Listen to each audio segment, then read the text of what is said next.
category is general news hard edits. A timely, serious news story, not soft or humorous, that covers a planned or unplanned news event, an issue, or person or topic of general interest and importance. Follow-ups or sidebars to spot news are eligible. General news stories should contain no music except when it's part of the story's natural sound. Stories must be filmed, edited, and broadcasted within 24 consecutive hours. Entries must be 5 minutes or shorter. And so we're starting with. Sorry. I'm sorry. I don't know why You're cool. That's loud. We're starting with the solo journalist. So there's. And now he's in a car. Can I just? This has never been done before. Now he is in a car. I'm a passenger. I'm so sorry, sorry, Sean. Please continue. I'm being driven. There's 6 finalists. This is 20. This is number 27, right? Just to trip. SVP. Yep. So the project description is meeting survivors and volunteers following a deadly EF4 tornado. We have 2 videos. The first one is Logan Davis searches for family photos after a devastating EF4 tornado. You locked? Hold on, wait a minute. Aaron, silence your mic.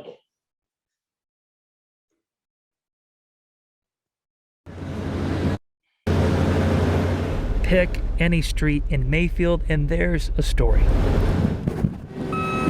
North Street. I got 3 dump trucks running back and forth. We're going to the dump, getting all the metal out, separating it to recycle, debris, concrete block, et cetera, et cetera. I've got barbecue sandwiches and fries. Broadway Street. We saw a need in the community and our community reached out to us wanting to help in some way. South Street.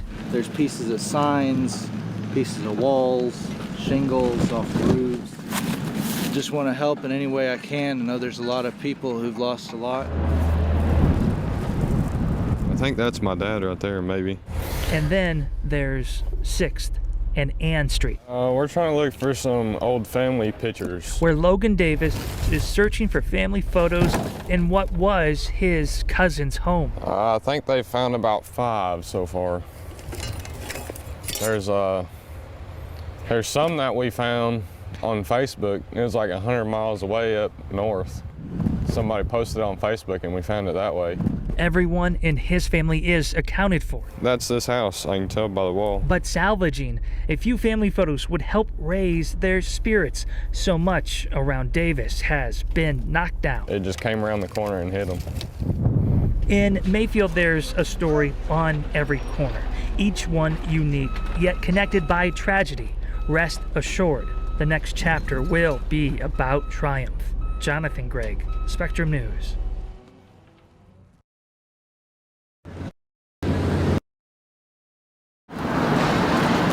And then the second one, after a 72-hour notice, a Louisville homeless camp is cleared due to excessive drug use and accumulating garbage.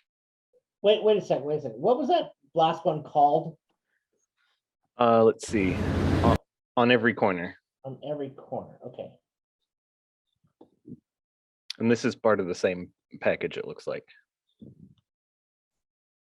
On of the coldest mornings in months, only a few hours remained for Ray and his wife Rachel to remove what few belongings they have. I like being out here. It's a real freedom. I do what I want, when I want, and how I want. However, it was a decision by the city that has this couple on the move today. A 72-hour notice to vacate was posted Monday. Ray says he could afford an apartment if he wanted. I don't have bills. I have to purchase. And chooses not to.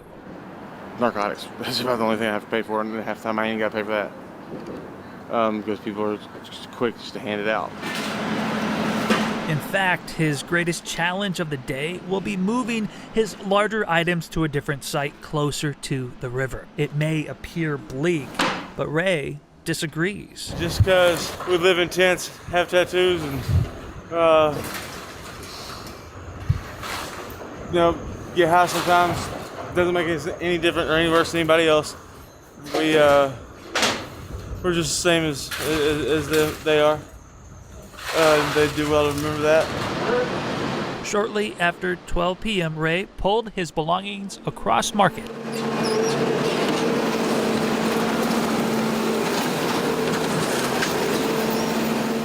And Public Works began clearing the camp. I don't know why the city thinks they're doing anybody any favors about doing this, because we aren't really bothering anybody. Like, we had our wall up and we stayed behind it and we minded our own business. In Louisville, Jonathan Gregg, Spectrum News.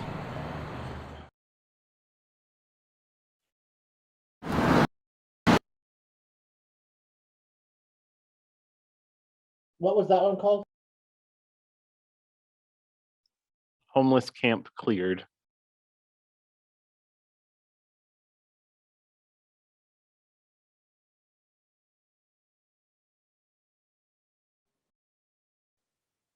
Are we on the right page? Yeah, you're on the right page. Okay. Yeah, we just did the top one. On every corner, I think it's just the word stories missing. We just watched that one. The first one was on every corner. The one you just watched was homeless camp cleared. Yeah. All right, we good? Yeah. As wildfires threaten more and more homes in Colorado, a team of aerial firefighters is hoping to begin fighting fires at night for the first time. Multimedia journalist Evan Krugel is given a first-hand look at what that might look like as he travels to a demonstration outside of Fort Collins, Colorado.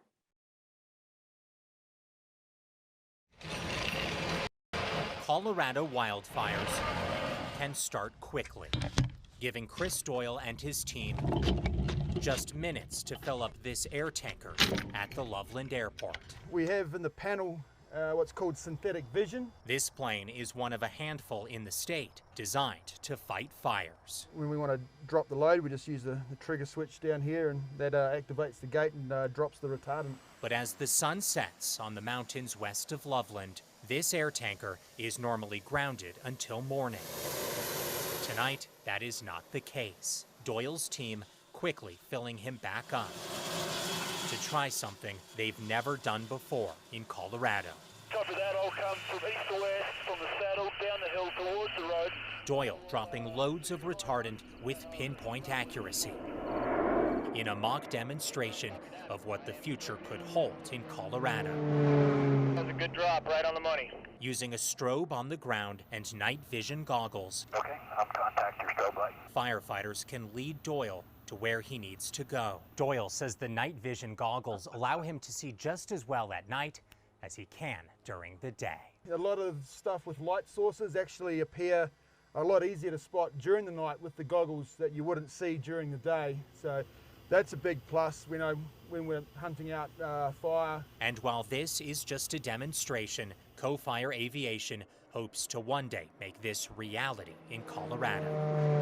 You are loud and clear. In Loveland, Affirm, copy that. Evan Krugel, Fox 31.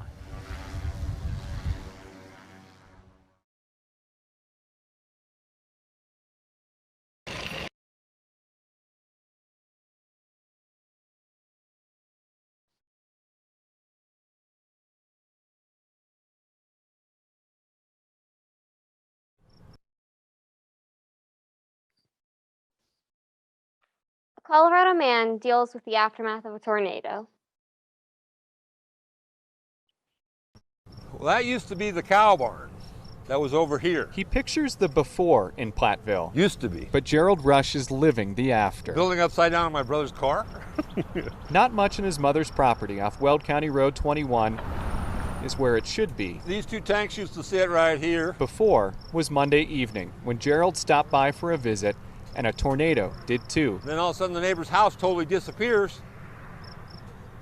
And I knew it was coming my way. Then all of a sudden I heard this bang, it's like you threw a baseball through the window. Only the cows outside could have seen the property torn to pieces and a propane tank. That tank right there. Hurled against the side of the house. We didn't get a scratch on us or nothing, so. Before is gone, but after is here. There's anything I can do to help out. Okay.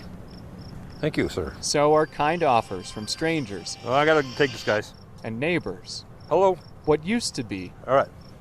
Bye, Marcus. Will be again. We're gonna stay here.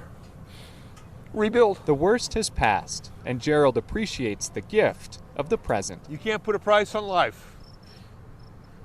So, we're still here. You can't put a price on life. So this is cheap.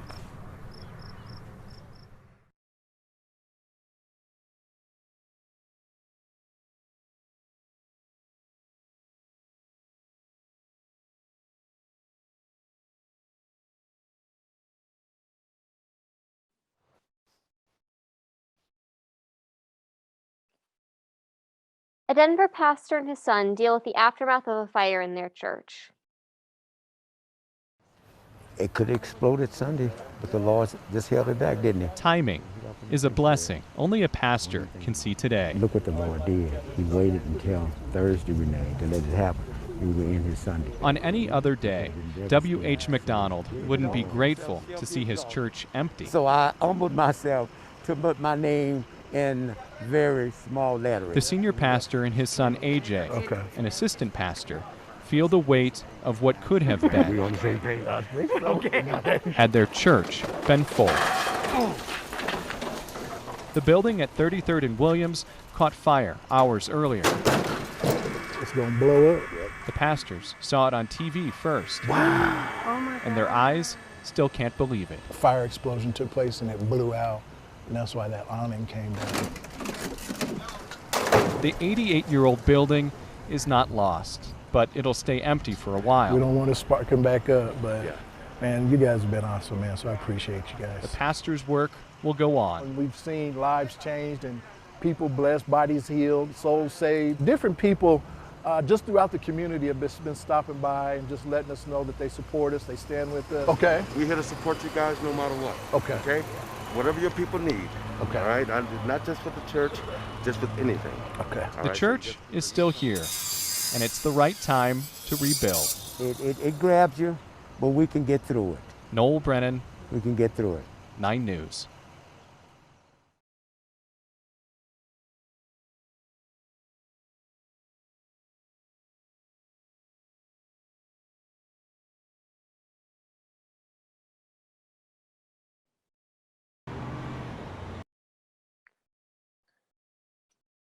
Stubborn pride, solo general, hard news, Katie Eastman. Pride in Louisville takes on a different meaning on Monday. That's the trans flag. The mayor carries around hammers and mallets. Unfortunately, as of late, I've had them in my purse. But Ashley Stolzman doesn't mind. All right, you guys want to start on that area over there? She doesn't mind planting flags over and over at the same intersection. Third time's a charm. Last week, some of the flags were stolen and Ashley replaced them. And so someone over the weekend came and took them again. And so we're putting them back out. Woo, the soil's hard today. The mayor and a city councilor do the work with Marty Moore. I can see the smiles, I can hear the horns honking. There's more support in Louisville than not. As the executive director of Out Boulder, she knows what driving past these rainbow flags can do. You know, and not all parents are supportive, so they're driving at the grocery store and they see it. Yeah, how joyful, They're like, right? somebody's out there for me. Yep. So Yep. they will keep going up. Pride at this intersection is stubborn. Love in Louisville isn't going anywhere. Group hug. Group hug. Katie Eastman, 9 News. That's amazing. Thank you. Good work, team. Yay.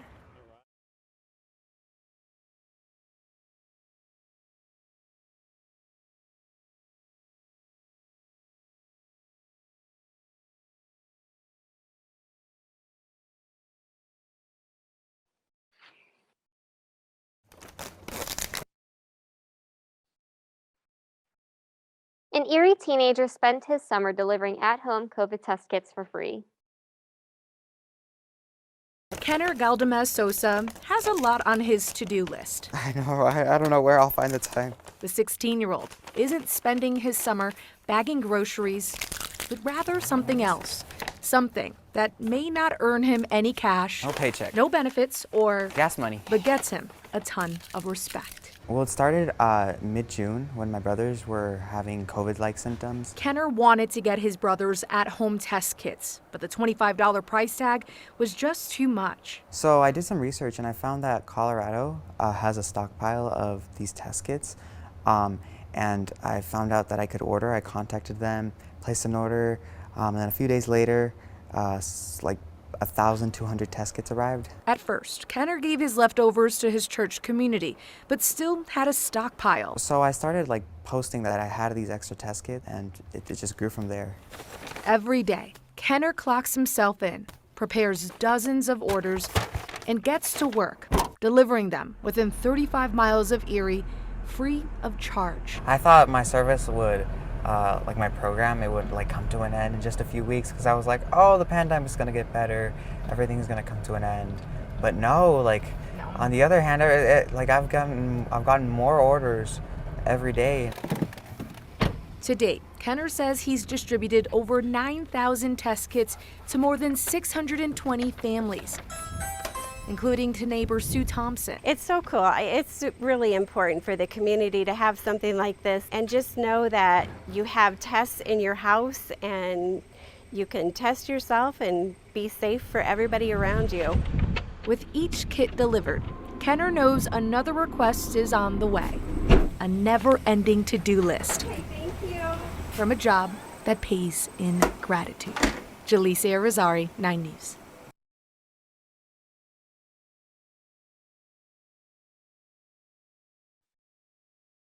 Okay, those are all the finalists.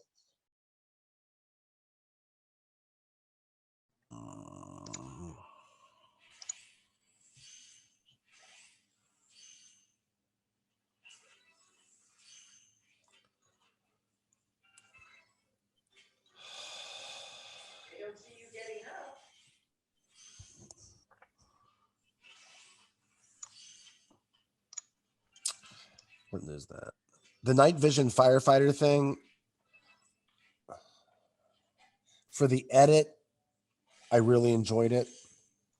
But if we could all encourage our reporters to stop saying stupid lines like mock demonstration. It's a demonstration and it was real. Stop being stupid. So it's a demonstration, not a mock demonstration. But other than that, I liked the story. The stand-up did seem a little trite to me, but I liked it in the sense that it was edited well. I also, where'd it go? Oh my gosh, the thing's moving on me.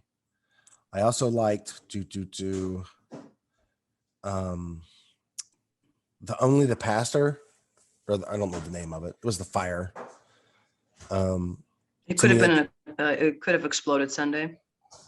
Yeah, I like that. The pastor was a good character. It was paced well, lots of sound. I enjoyed it.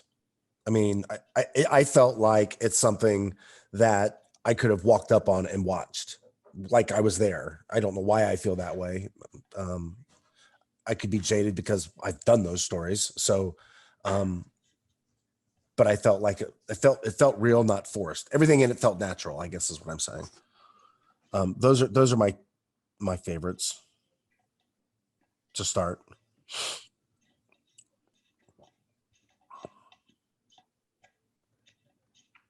Okay, I'll go. Can't Put a Price on Life is my favorite. I think, kind of the first shot, the first line drew me in, and it just kept going. It was tight and it had so many good moments. And it ended beautifully. I just walked away from, it was not any shorter, not any longer than it needed to be. I thought I really enjoyed it. I agree with you, and It Couldn't Have Exploded Sunday. For me, it's number 2.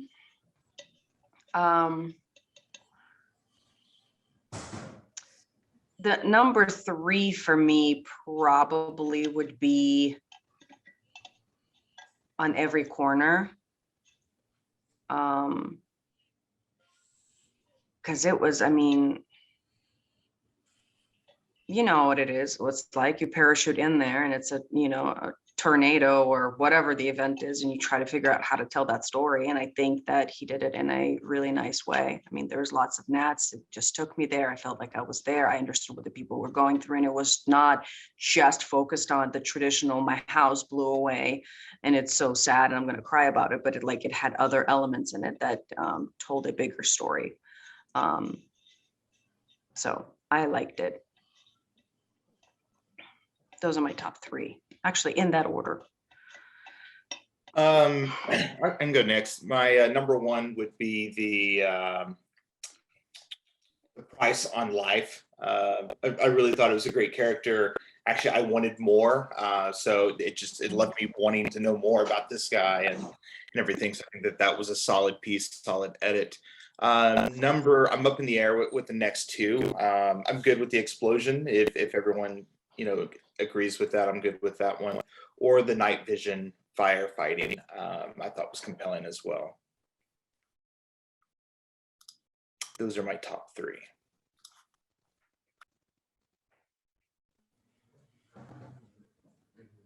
I have the same four.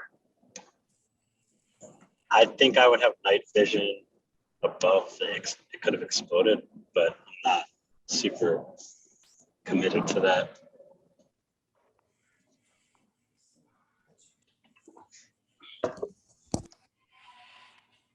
Aaron, did you know that you're buying us booze, probably delivering tomorrow, right? Since you not drinking, so you're not going to miss it, but you are keeping us later here tonight. So Sean probably can give you contact information. Uber Eats would work or whatever. I mean, I live in Houston. Anything would work. Yeah. Gosh, you guys. You can buy it after 11 Central Time. Like we go to church first. Perfect. So. Hey Pam, Aaron's buying booze. What do you want him to send us? Oh, I did not My even wife like. just I thought looked he was gonna pick it like as long as we can pick that. That one still works. My wife just looked at me like, what? Those poor students, man. Those poor students.